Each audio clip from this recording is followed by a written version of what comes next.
DJ Birdie on behalf of ExpertVillage.com. In this clip, we'll be connecting your system.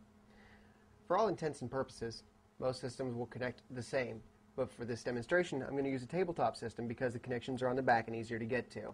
We'll start by connecting the CD player to the mixer.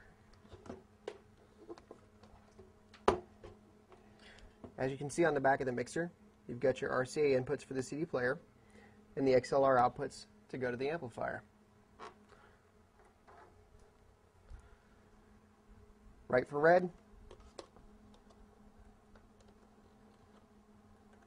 color coordinated.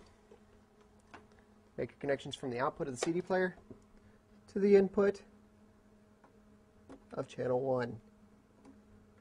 I connected the CD player into the CD input of channel 1. Now we're going to hook up the second CD player.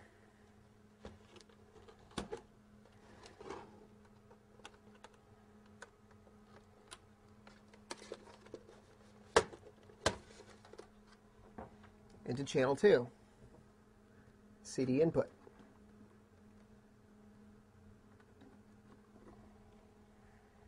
Now that you have your CD players connected, let's connect the amplifier. Since we're using a professional grade amplifier, we're going to use the balanced XLR output.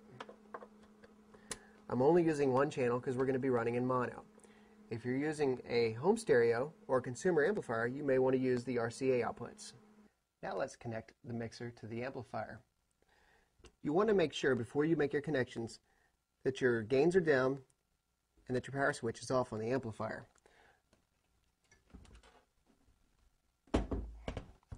Since we used XLR output from the mixer, we're going to use XLR input on the amplifier.